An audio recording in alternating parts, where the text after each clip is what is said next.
welcome back to The Dead Secret with HB Gaming. So we were standing in front of a door last time.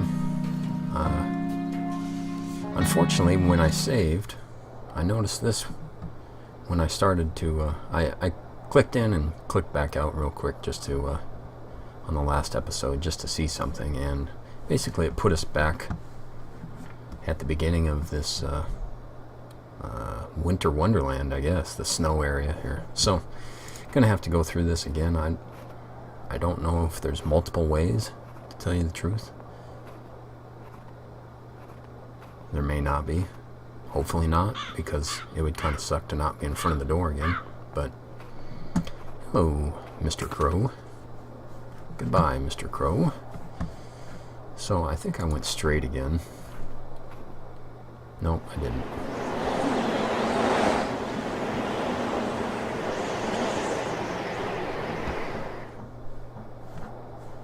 So I think...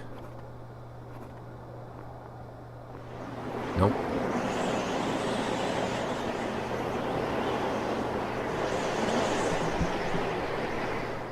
So it looks like you can only go one way.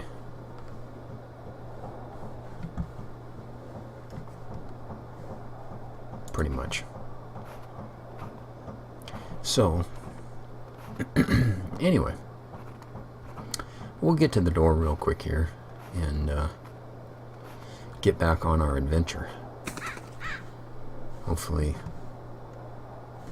not that way. I think it's straight. No, it's not straight. It's that way.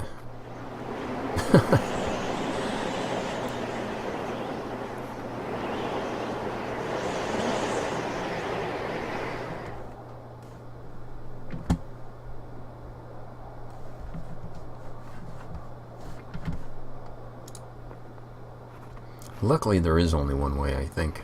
At least it seems like there's only one way. There's the rocks. We're going to come up to the cymbal playing monkey here pretty soon. I think it's straight this time. Yeah.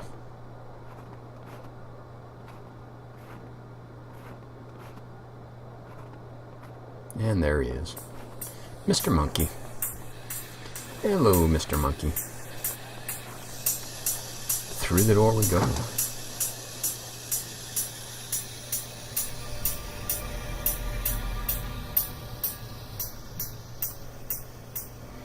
Got the ominous sounding music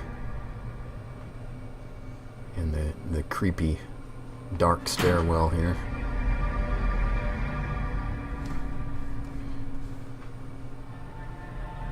I can only go one way, so we might as well make it forward. Oh, what in the world?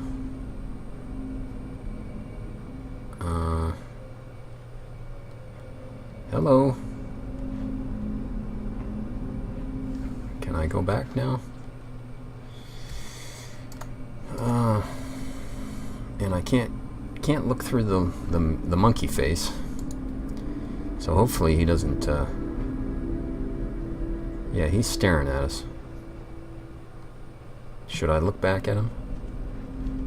Hello.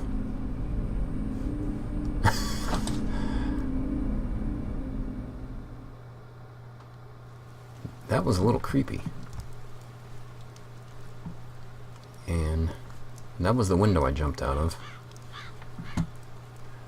The man in the raincoat. Was that Woodcutter?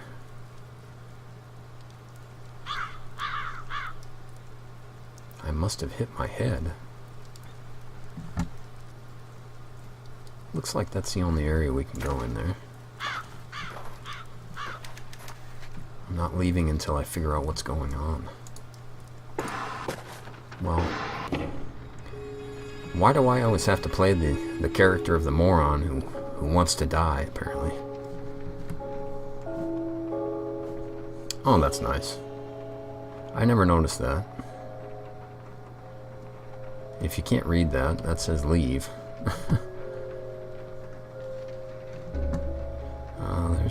Oh, let's read a little bit here. Dr. Bullard, I've followed your instructions to calibrate the Tempest Prognosticator. Your concern was correct. The bottles must be placed from heaviest to lightest to produce accurate results.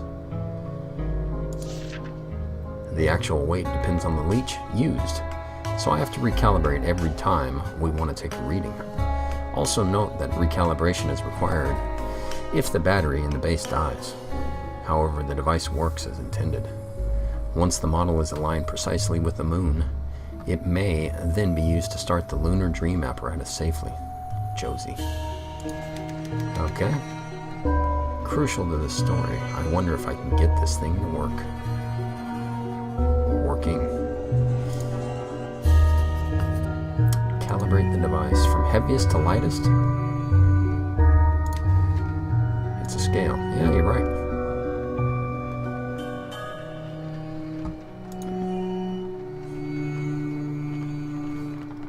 What's that down there? A flashlight battery, okay. The door is stuck. There are no electronics, or there are electronics inside, and it looks like a battery. That is indeed what it looks like, considering it says battery on it. A bottle marked with the letter B. There's a leech inside. Oh, that's nice. I'm assuming it would be dead by now. It's a strange device with bells at the top. There are slots for bottles, small bottles, in fact.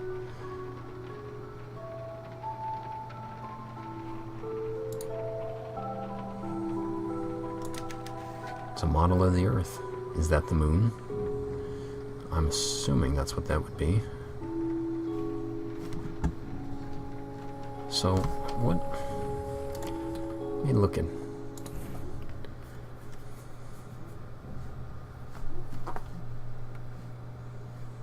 Okay. No, notes 2? No, it was probably research docs. No. There we go. Heaviest to lightest to produce accurate results. Okay, so I got to use the scale in order to... Where's these weights at, though? That's the question. And actually, I'm going to do something real quick. I'm always hesitant to turn around. I don't know why. It's just a... Oh, there's something there in the fireplace. So there's the piano. I'm on the other side of this room.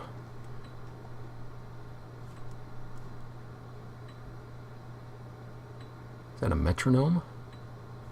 Or a clock? Let me look at the hand real quick. Marguerite Higgins is my hero. She won a Pulitzer for her reporting in Korea. I went to college because of her. She goes to war zones, marches with the troops. Nothing scares her, and she gets the story. Marguerite Higgins doesn't run from a juicy story just because her life is in danger. Neither will I. That voice is I don't know. November 15th, 1960. Dear Harris, I read in the paper today that you received a special award from the College for groundbreaking research. I'm writing to wish you my sincere congratulations. I've said some things that I regret, but today I wish only to extend good wishes to you and to your future endeavors. Do you know the scene in North by Northwest when Cary Grant disrupts an art auction?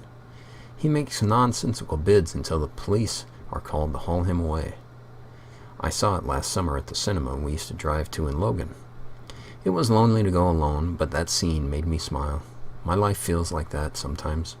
I poke my head up and say something crazy every now and then, just on the off chance that somebody will take me away from this. I'm no Cary Grant. I'm afraid. I would like to hear from you. Please write me back. Sincerely, Cynthia. She misses Bullard. Interesting. Another letter.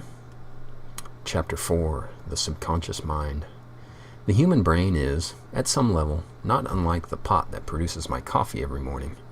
The water I pour into it is infused with the qualities of the roasted bean. The grounds themselves do not pass through the filter, But the liquid that collects in the carafe is no longer simply water. It has been permanently altered. Every part of my body is a sensitive instrument. My skin, my eyes, my muscles, my tongue. If I am a coffee pot, the stream of psychological information is the water, and my conscious mind is the coffee in the carafe, and the sieve, the filter that makes the drink palatable, is the subconscious mind. Well, that's pretty deep. I'm gonna... let's see, if... that would be his study, wouldn't it? Through here? Oh, no.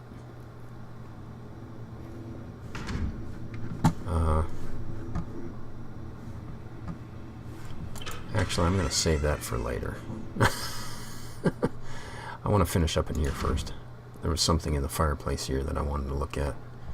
I really hope she's not... No, okay.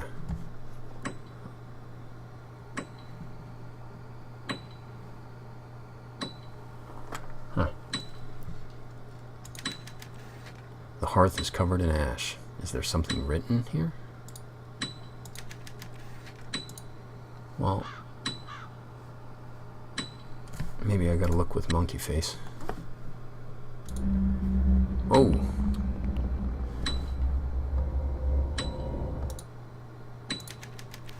Well, it was star, square, circle?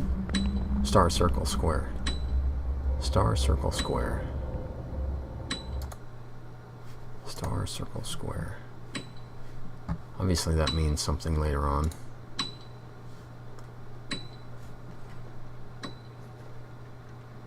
What in the world is that?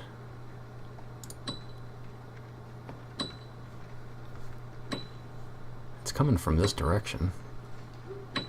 It almost sounds like the piano's, like somebody's hitting a key. Dad took me to Wichita once before he died. We drove for 4 hours to get there, ate hamburgers, and watched a movie. Then we went home. He never explained, just told me to get in the car. I guess he knew he was going to die. Wow. That's, depressing. Pakistani troops. Oh. National recognition for local college. The National Academy of Sciences announced its annual picks for leaders in science academia on Wednesday. Among the recipients of this prestigious award was our own Oakley College in Logan. The college won recognition for a controversial research paper published by the school's small neuroscience department last year. We are very proud to have our work recognized in this way, said Dr. Graham Wellington, chair of Oakley's Brain Studies program. We're a very small program, focused on areas of research that the big schools ignore. We applaud the Academy of Sciences for giving us the chance to prove ourselves. The award-winning paper, authored by Wellington and Dr. Harris Bullard, was written in 1962, but only published last year. Titled Accessing Subconscious Waves Through Twisted Pair Electroencephalography. Okay, the highly technical paper caused some controversy in the neuroscience community and was ridiculed by many experts in the field. The paper was the source of some local tumult as well. This paper was written entirely by Dr. Bullard, said one Oakley student who did not wish to give his name. Wellington just put his name on it and took all the credit. Bullard, who retired from the school last year, could not be reached for comment. July 2nd, 1965. Claimed credit for a research paper that Bullard wrote. Yeah, those shifty eyes, man. He almost looks like an alien. Looks like music. There's another letter over there. Work order, September 24th, 1965. Invoice number A764-3. Ordered by Cynthia Peckman. His wife, ex-wife, I should say. Packing labor, 20 hours times 3 workers. Rate, $1.25 an hour. That's cheap. Estimate total $75. Transportation and storage 5 hours times 3 workers. Rate $1.25 per hour plus gas. Estimate total $22. Materials estimate total $18. Total $115. Notes. Client wishes to keep large items, piano, unpacked for sale at auction.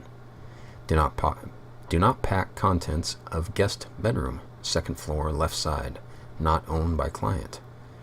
Client is still looking for key to first floor study. Will provide by 9/26. It was in the drawer. All expensive looking items are to be packed separately for immediate sale. Boy, she was quick to sell everything, wasn't she? Music mystifies me. I don't even know what this is. Some sort of concerto? Well, don't ask me. I don't know either. Another letter. H. Bullard, Daily Log, May 24th, 1962. Cynthia called me today. She sounded drunk. Sometimes I think she calls just to get a rise out of me.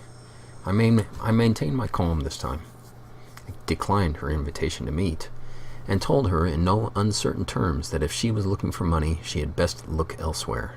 And now I am going to go get drunk myself. Graham came by my office this morning. He had a strange-looking envelope. It was addressed to me, but had been pushed under his door. It bore no return address, just the single word, Woodcutter. I had to run to class and haven't had a chance to open it yet, but something about it makes me uncomfortable. I hope it's not another love letter from a student. Graham is a weasel. He's never stepped foot in the lab or run an experiment, but he makes it sound like he's the brains behind the whole program. Without me, he'd be a washed-up theorist with nothing to his name. Wants nothing to do with Cynthia, and thinks little of Wellington.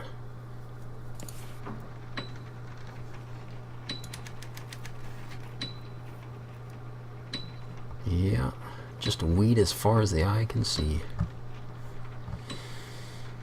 Oh, there's another letter.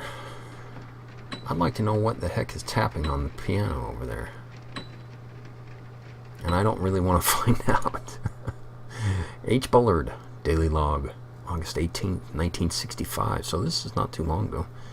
The little mail fraud enterprise Bobby and I are operating has paid off. Since the beginning, I have had suspicions about Woodcutter's true identity, but I cannot confront him without evidence. Several months ago, I started paying Bobby extra to steal outgoing correspondence from a particular individual's mailbox. We steam open the letter, give it a read, and then send it on its way. It's not the most exciting trick in the book, and Bobby certainly doesn't like it, but I've found it an effective method of surveillance. Well, that's... Whose mail is he stealing? That's the question right there. I guess I gotta go get that letter in the piano.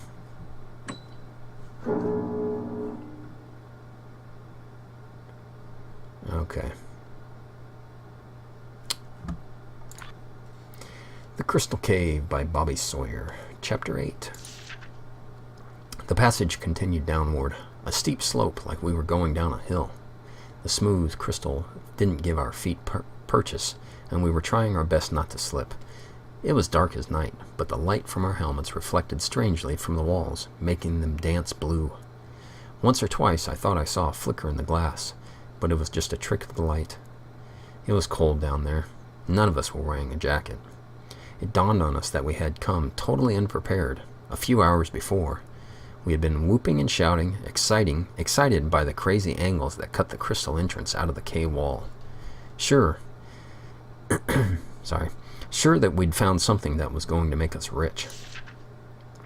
Now we walked in silence.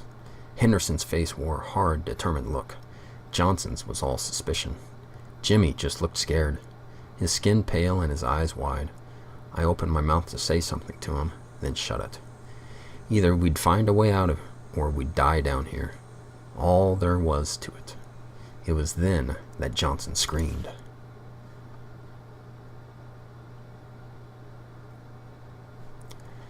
Well, it's going to let me look over the piano, I'm assuming.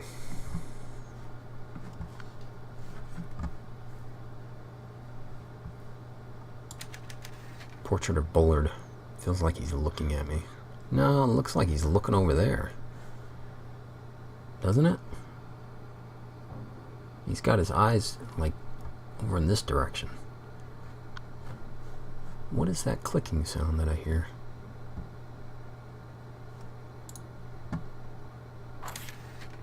Fireplace broom. Maybe I can sweep away. Ah.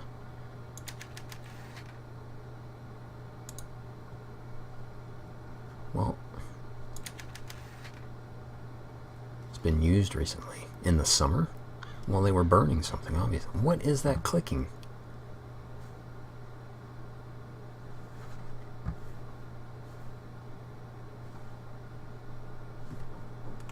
Why can't I grab the poker? Can I grab the poker? Yes. Maybe I can defend myself with it.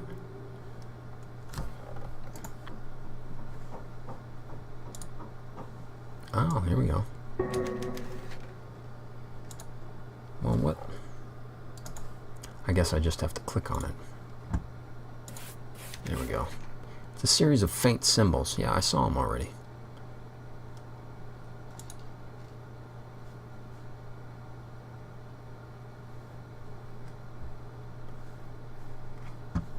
I heard a squeak.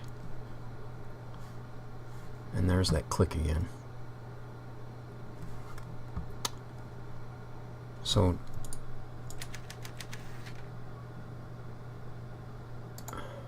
well, I already know what's there.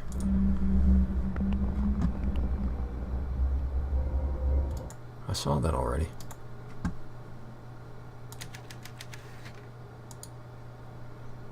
I can see him just fine. I don't know what this thing's talking about. Can I grab the little dustpan thing? No.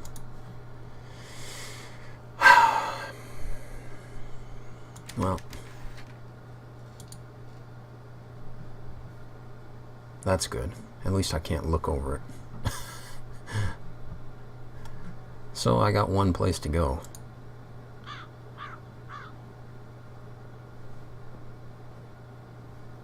I gotta find these weights, apparently. It's the only thing I can... And then I gotta put them on the scale. And once I put them on the scale, apparently they're bottles.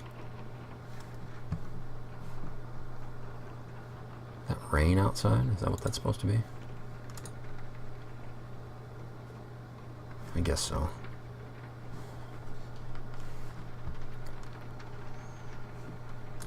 Well, here goes nothing.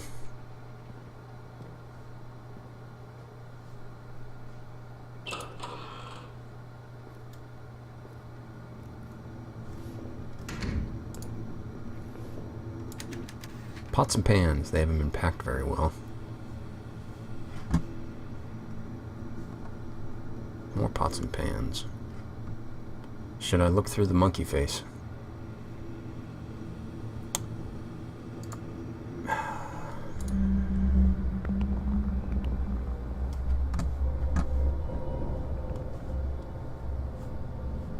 Oh, there's something over there. And nobody's crawling on the ceiling or the walls, so that's good.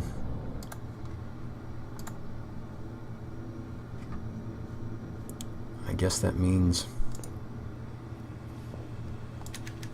the stove top is clean. It probably works. I'm assuming it would.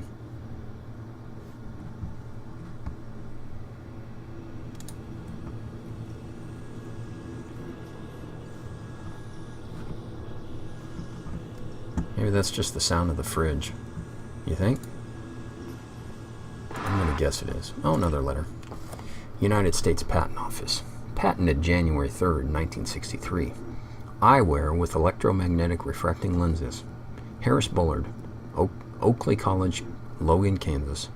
Filed November 7th, 1959. Serial number 772588. 4 claims. CL 73503.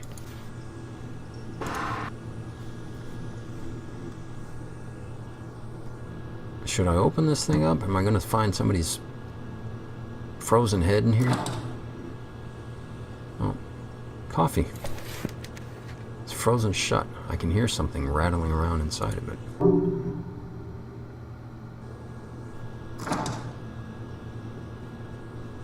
Nothing in the fridge. Alrighty. Another letter. Man, that's freaking loud.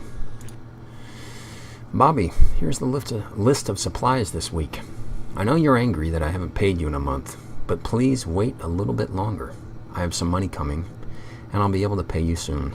Beans, cigarettes, tonic water, white bread, butter, eggs, copper wire 3 feet, solder spool, vinyl tape, gasoline, butane, leeches, as many as you can get alive.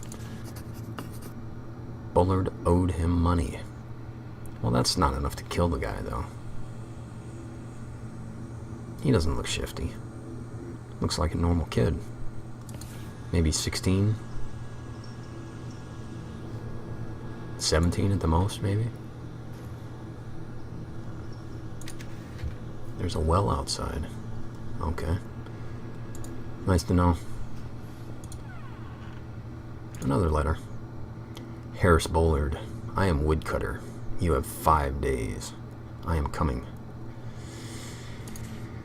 Well, when was that written? That's what I'd like to know.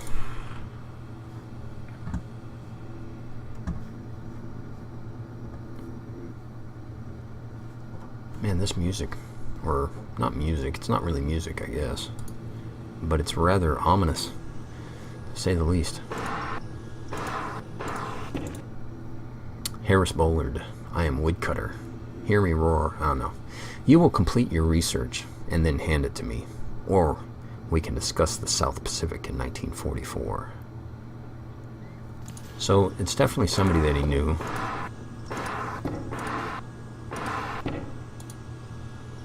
There's a bottle right there. Okay. It's full of dishes. Geez, looks like they just threw them in there.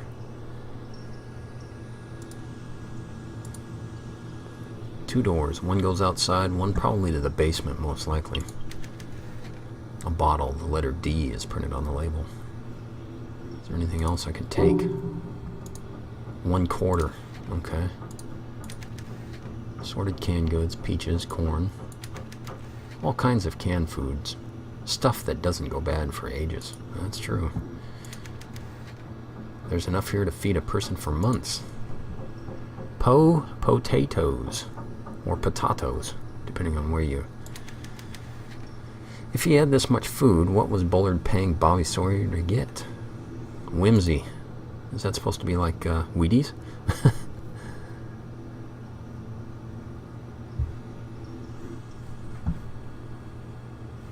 What was that? I heard a thud. Animal crackers. Boy, those bring back memories.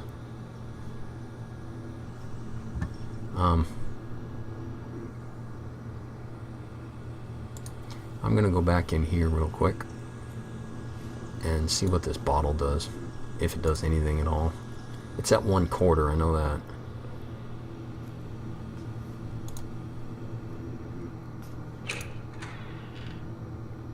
Oh, there's a letter there. What in the world? Did I not see that?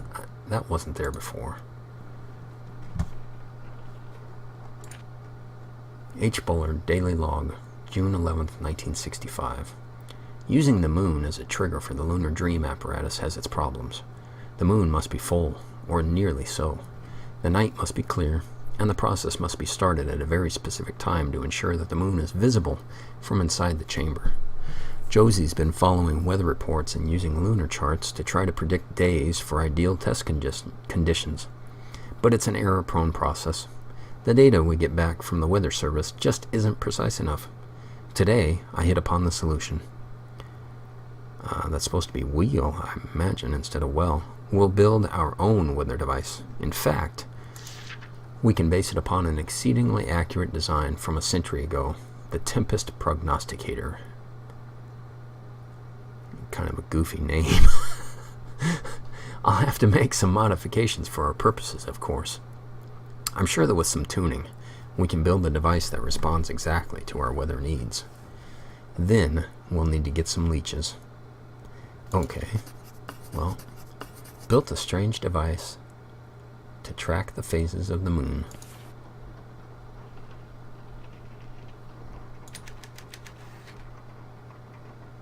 Okay, I'm assuming this isn't correct, but I'm going to put this on here. Whatever Bullard was researching, he needed this thing to make it work correctly. Well, why didn't it? I guess either maybe I have to put it there first and weigh it, which doesn't make any sense, but yeah.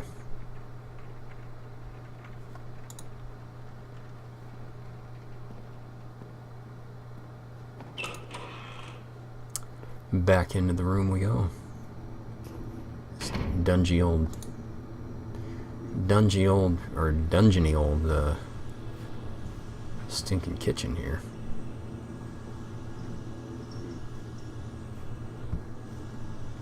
It's kind of, Alrighty. Well, you guessed it. It's that time again.